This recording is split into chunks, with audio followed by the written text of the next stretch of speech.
A paz do nosso Senhor Jesus Cristo. Eu sou o irmão Fábio, professor de Escola Bíblica Dominical. Estamos estudando a lição Adultos, quarto trimestre de 2025. O título: Corpo, Alma e Espírito, a restauração integral do ser humano para chegar à estatura completa de Cristo. O nosso comentarista da lição é o pastor Silas Queiroz.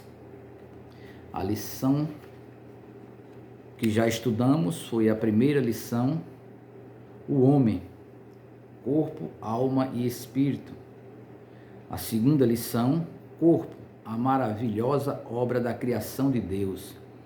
A terceira lição, o corpo e as consequências do pecado. A quarta lição, o corpo como templo do Espírito Santo. E agora, a alma, a natureza do ser humano. Iremos estudar, após essa lição, mais 4 lições referente à alma. A lição é a lição de número 5.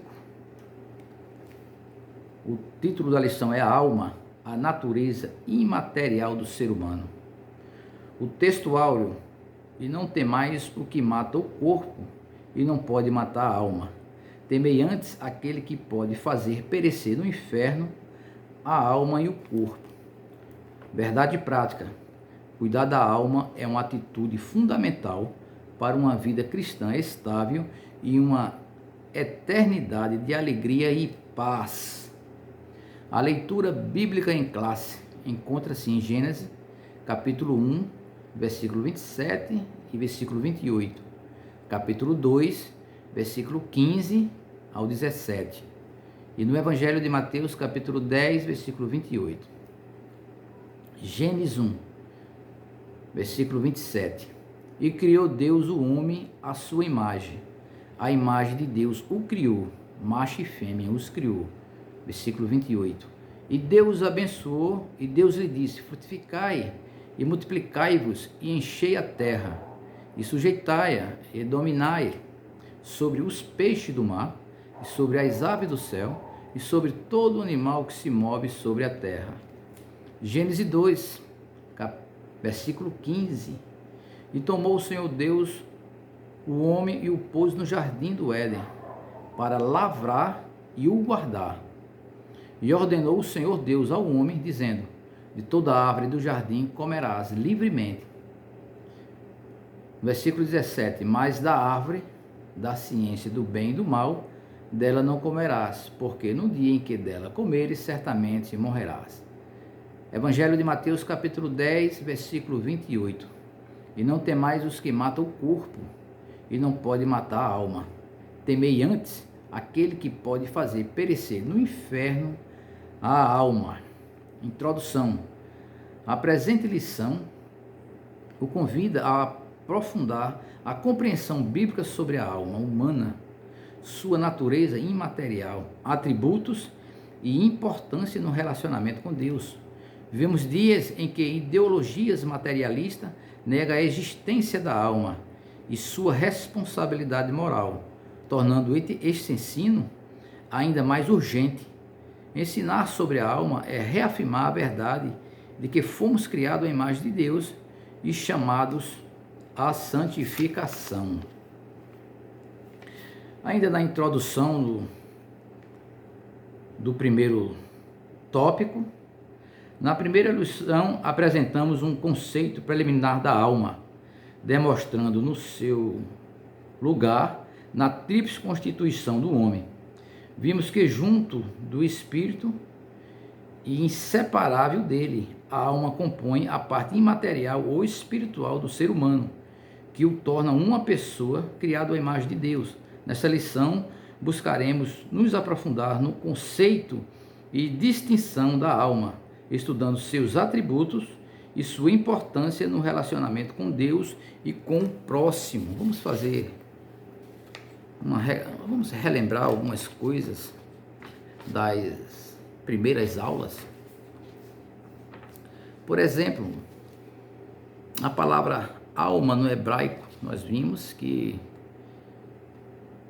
é nepete, no grego pichush. E às vezes o corpo chega a estar incluído também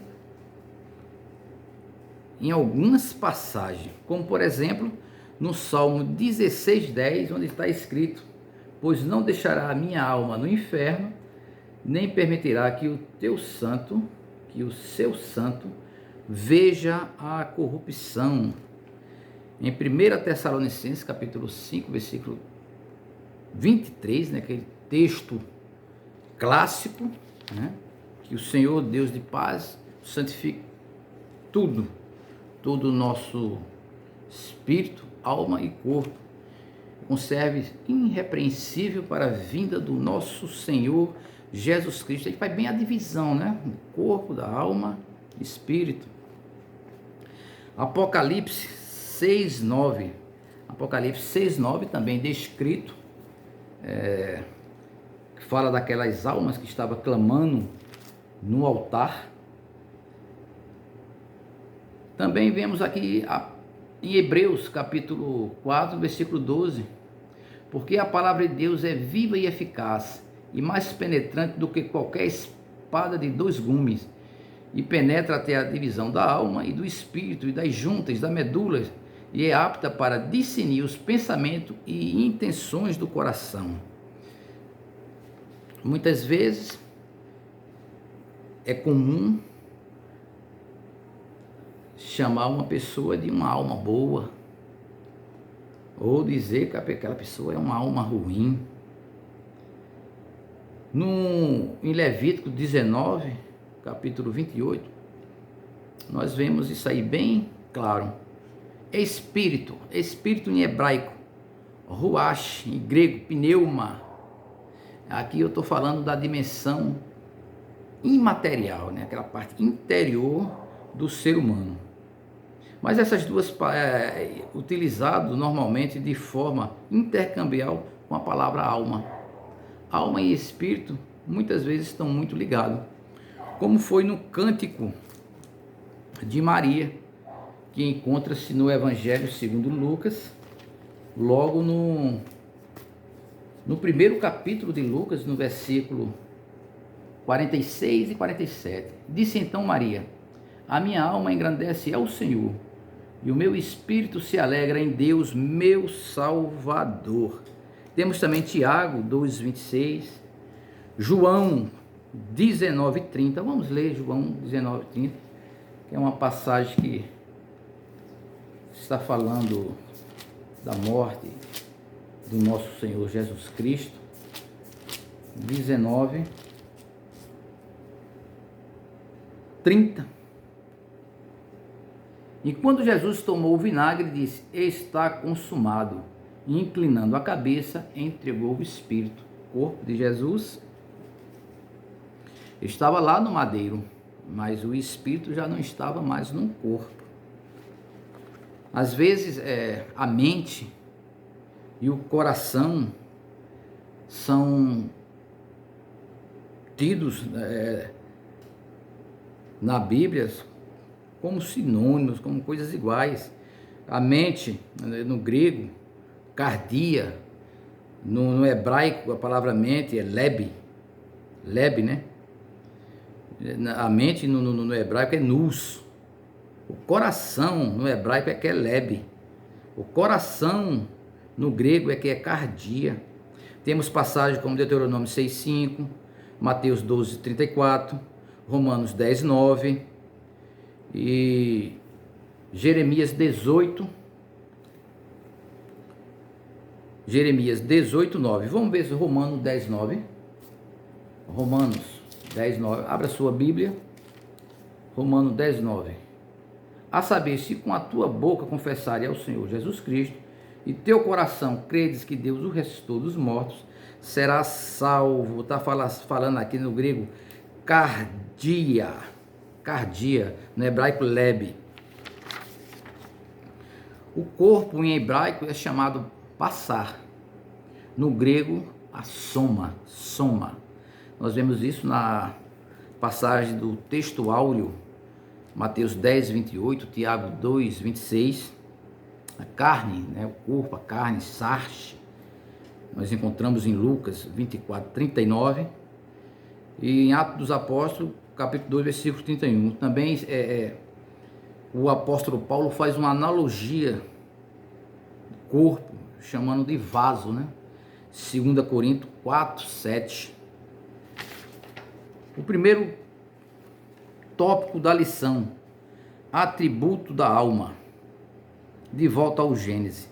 A parte material do ser humano é o que mais o diferencia dos animais, como também é evidenciado na criação. Realmente nós somos diferente de toda a criação de Deus. De volta a Gênesis, de volta ao princípio, Bereshit.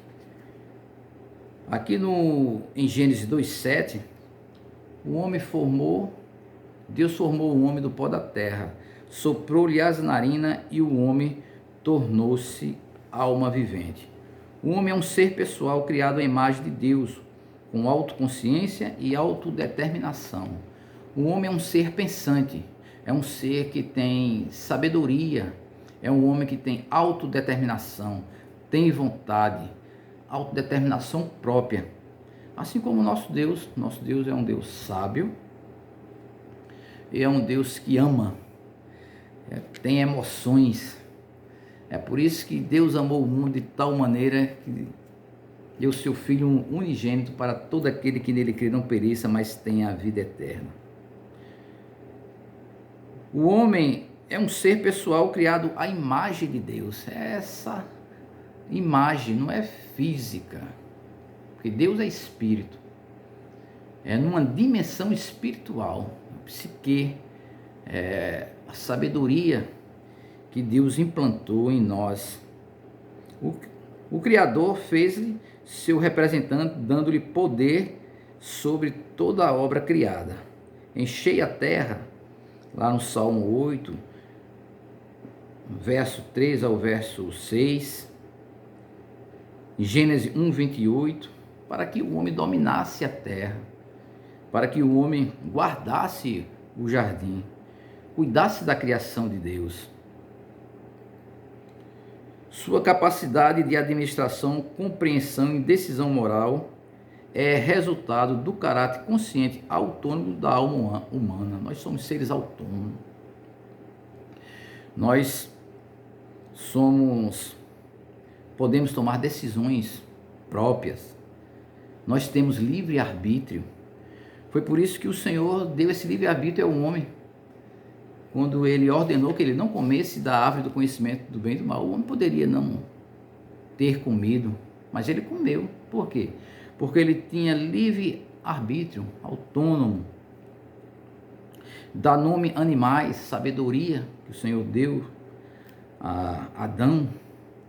A palavra afetiva do homem é demonstrada na afirmação divina da necessidade de uma companheira e na expressão de satisfação de Adão a receber Eva, que alguns eruditos consideram ser a primeira composição poética da história, né? Gênesis, capítulo 2, versículo 18, versículo 23. Segundo subponto do primeiro ponto da lição, entre o espírito e o corpo, a alma do homem é sua personalidade ou distintivo pessoal. São três principais atributos: emoção, sentimento, razão, volição ou vontade. Portanto, a sede dos afetos, raciocínio, impulso, desejo, decisões, tudo isso são atributos da alma do ser humano. Tem emoções. O ser humano entristece. O ser humano ele tem sentimento, tem intelecto, tem sabedoria, tem vontade. Aqui o comentarista ele coloca volição ou vontade, vontade própria, decisões próprias. O homem ele tem esse privilégio de ser não como um robô, mas como um ser livre, autônomo, e tem esse poder de volição, de vontade própria. Estou aqui gravando esse vídeo, vontade própria. Estou aqui lendo a lição, estudando a lição, apresentando a lição a vocês, vontade própria. Isso é inerente da alma. Para ter comunhão com Deus, a alma serve-se do Espírito para comunicar-se com o próximo. O veículo são o corpo e seus órgãos sensoriais, peles, olhos, ouvidos. Então esse é o veículo para que a alma se comunique com a parte exterior, com o mundo e com os semelhantes. Os olhos, o nariz, a boca, a mão, tato. Então são os órgãos sensoriais. Pode-se dizer então que a alma funciona entre o espírito que se conecta com Deus, o ser divino, e o corpo que se conecta com o mundo dos homens. Então o espírito está no meio, a alma que está no meio, é o espírito, alma e corpo. Então a alma, ela se comunica com o espírito se comunica com o espírito de Deus, a alma se comunica com o corpo, com a parte exterior, com a parte material. Ela tanto se comunica com a parte imaterial, com o espírito, através dos órgãos sensoriais, com a parte material, com o mundo exterior que nos rodeia. Pode-se dizer então que a alma funciona entre o espírito e se conecta com Deus, o ser divino, né? O corpo que se conecta com o mundo dos homens. O cântico de Maria na casa de sua prima Isabel é uma típica cena dessa tríplice interação e comunicação. Nós temos aqui alguns aspectos humanos, né? Frequentemente traduzido como vida, né? A palavra alma, né? Pes, no grego, pseche, pode ser brevemente definida como a parte não material do ser humano.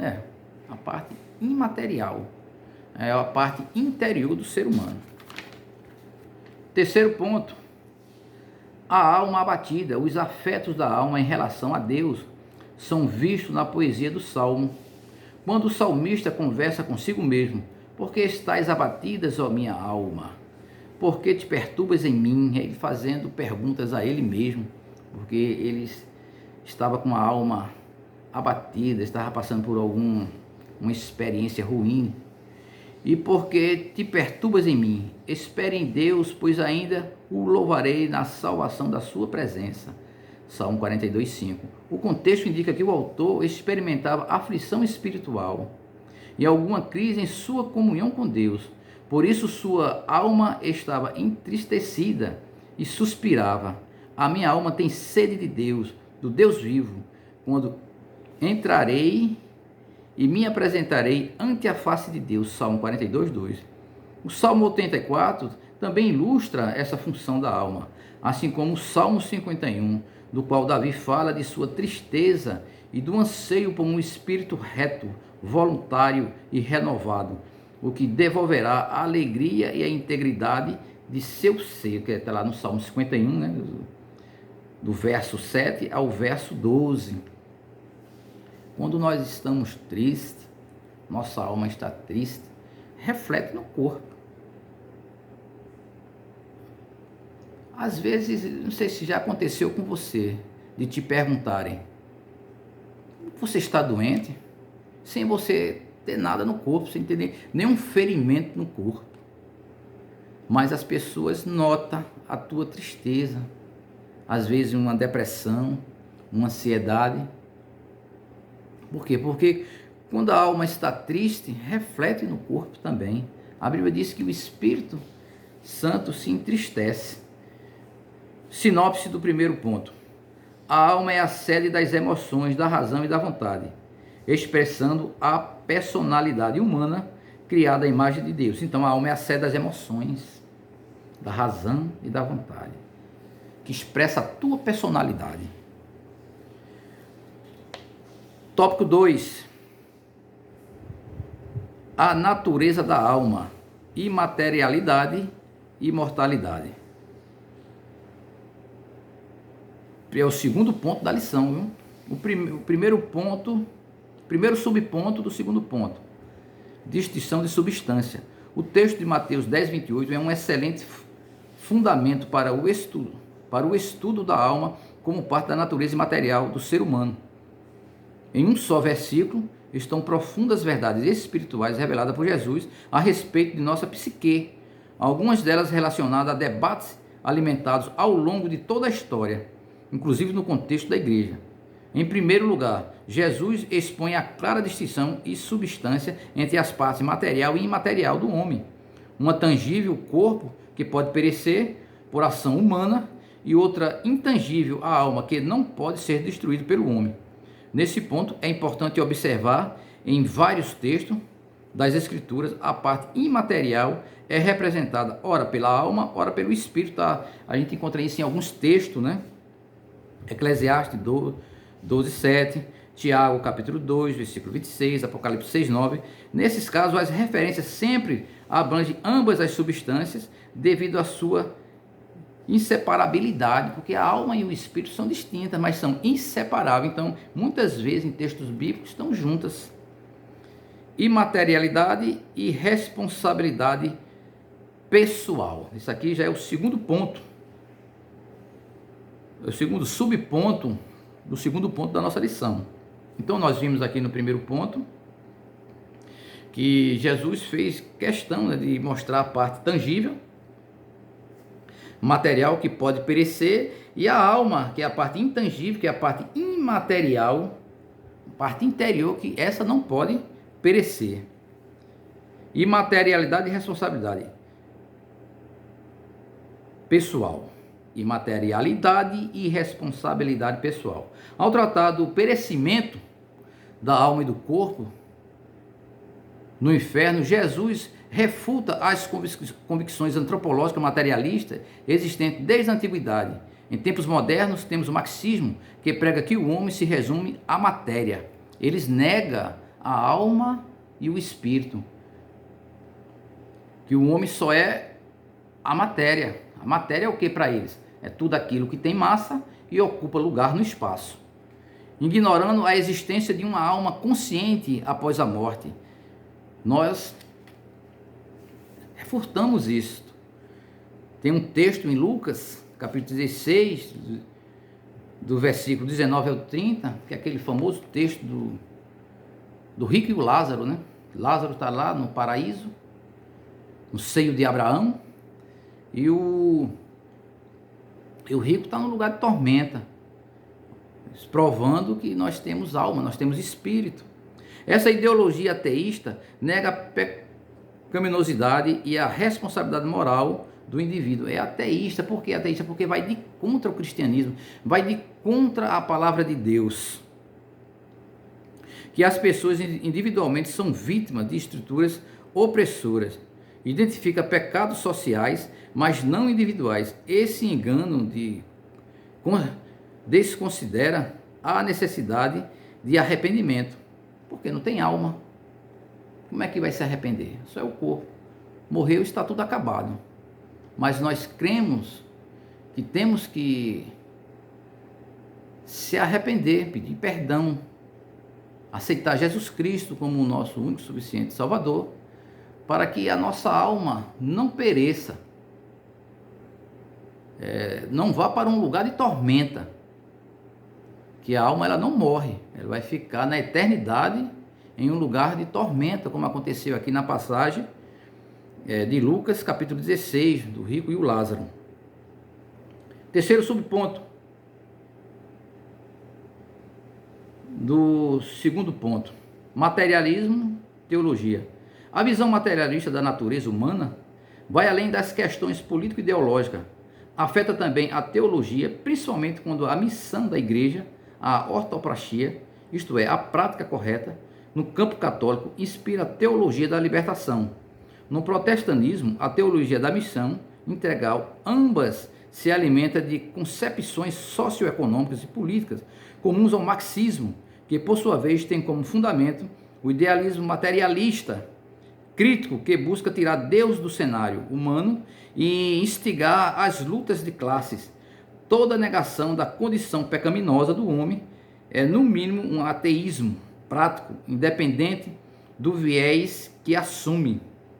aqui Lamentações 3:9, Tito, capítulo 1, versículo 16.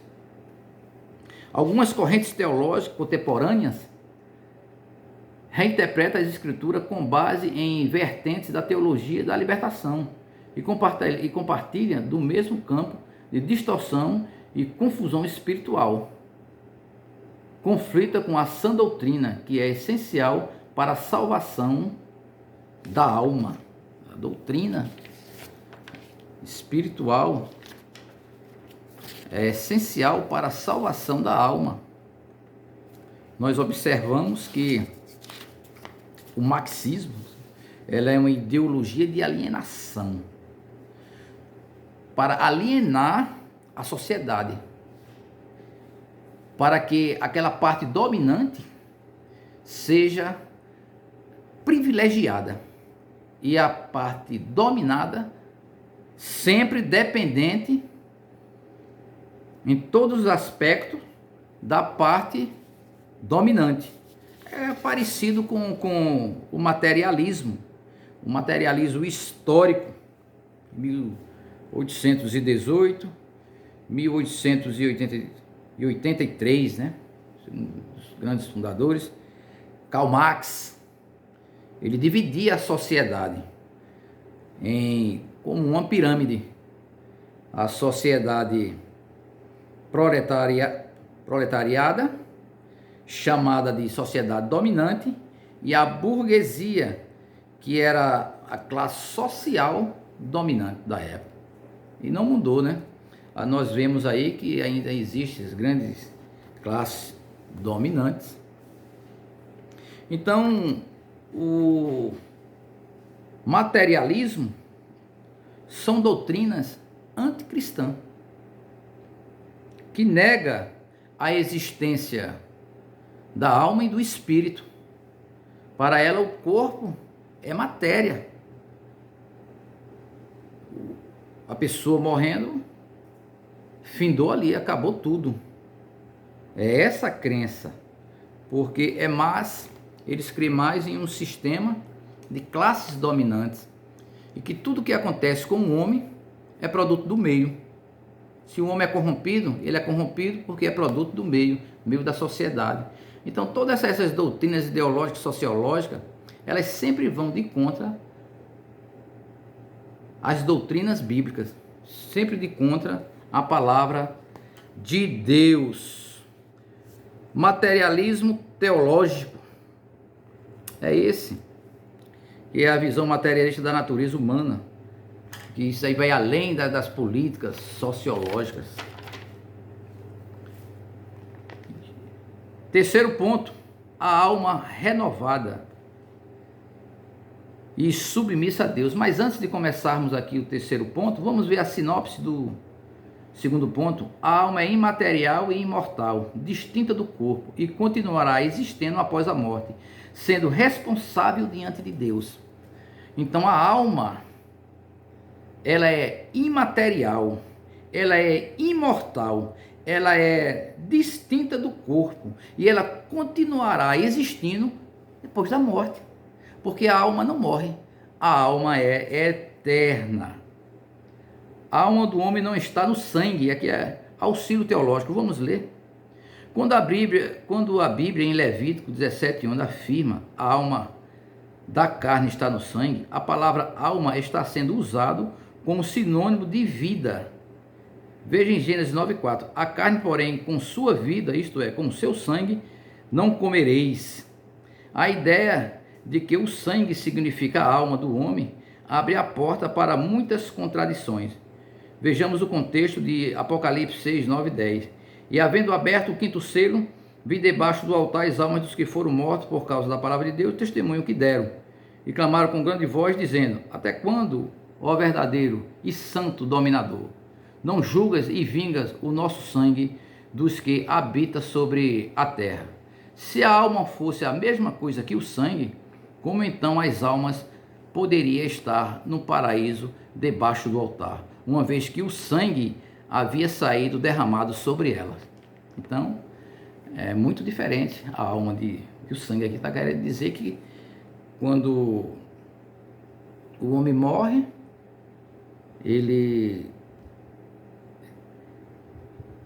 se a alma fosse a mesma coisa que o sangue, como então a alma poderia estar no paraíso? Sangue é uma coisa, alma é outra coisa. Terceiro ponto: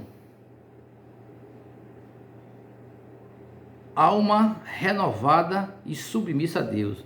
Edificação e saúde. A estabilidade de nossa vida cristã e nosso destino eterno depende de como cuidamos da nossa alma. A lição anterior, aprendemos que devemos cuidar do nosso corpo, tendo uma alimentação balanceada, fazendo prática de exercícios regulares, para que o corpo seja um corpo saudável. Aqui, agora o cuidado é com a alma. A estabilidade de nossa vida cristã e o nosso destino eterno depende de como cuidando de nossa alma. A oração é um meio eficaz para nos livrar da ansiedade, um transtorno de entendimento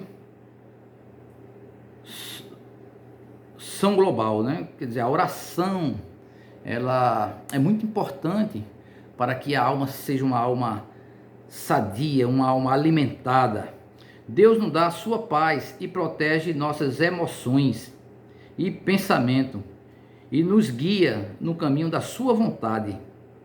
Nossa parte é alimentar nossa mente apenas com o que edifica. Vamos ler Filipenses, abra sua Bíblia, em Filipenses, capítulo 4, Filipenses, capítulo 4, do versículo 6 ao 8. Vamos ler juntos? Não estais inquietos por coisa alguma, ante as vossas petições sejam em tudo conhecidas diante de Deus, pela oração e súplica. Ansiedade. Uma pessoa inquieta é uma pessoa ansiosa, aquela pessoa que fica batendo a perna, que fica piscando os olhos, aquela pessoa está com ansiedade. Então a palavra de Deus aqui, não fiqueis inquietos por coisa alguma, ante as vossas petições, seja em tudo conhecida diante de Deus, pela oração, para alimentar a tua alma. Às vezes você está com uma depressão, mas não é uma depressão, assim, uma doença mental, não é uma doença, é algo espiritual. Então nós devemos ter cuidado com isso. É através das orações, nossas petições, nossas súplicas de graça, e a paz de Deus, que excede todo o entendimento, guardará os vossos corações e os vossos sentimentos em Cristo Jesus. É tão bom ler a palavra, é tão bom cantar louvores a Deus. Aquilo enche o nosso coração de paz, a nossa alma enriquece, se alimenta com a palavra. Quanto ao mais, irmão meus, em tudo que é verdadeiro, tudo que é honesto, tudo que é justo, tudo que é puro, tudo que é amável, tudo que é de boa fama, se alguma virtude, se algum louvor, nisso pensai. Então nós devemos pensar em coisas boas. Se você começar a pensar em coisas ruins, pensar só em doença, só em dívidas, você vai adoecer a sua alma. E você adoecendo a sua alma, você adoece o seu corpo. Você pode ter um transtorno, uma doença mental, uma síndrome do pânico, uma ansiedade severa. Então, a palavra de Deus diz que nós devemos pensar em tudo que é honesto, tudo que é bom, tudo que é pensamentos bons. Amém, meus irmãos? Concluindo a nossa lição, já estamos concluindo aqui no tópico 3, né? Às vezes estamos aqui no segundo tópico, na purificação e renovação. Ainda quanto aos cuidados da alma, a Bíblia nos adverte dos maus pensamentos, é o que a gente falou agora, né? A sinopse desse tópico 3 é: a alma precisa ser purificada e renovada continuamente para viver em santidade, em comunhão com Deus, sempre buscando Deus, sempre com pensamentos bons, oração, comunhão com os irmãos, cantando os louvores, tudo que é bom, tudo que é honesto, nisso pensai. Amém, meus queridos? Conclusão: O cristão precisa viver em plena santificação, o que inclui a contínua rejeição de pensamentos, sentimentos e desejos pecaminosos, mantendo pura sua alma. Atribui-se a Lutero a frase que diz: não podemos impedir que os pássaros voem sobre as nossas cabeças, mas podemos impedir que elas façam ninho sobre elas. Que coisa, que frase mais linda, né? Mas o apóstolo Paulo certa vez disse: todas as coisas me são lícitas, quer dizer, tudo posso, mas nem tudo me convém, não deixarei me levar por nenhuma delas. Então você tem que tirar esses pensamentos ruins da cabeça, esse pensamento homicida, pensamento de doença, e está se apresentando, se renovando sempre a Deus em oração. Amém? Que o Senhor Deus nos conceda um excelente dia e que tenhamos, se Jesus Cristo não vir antes, outro encontro como esse, na lição de número 6. Amém?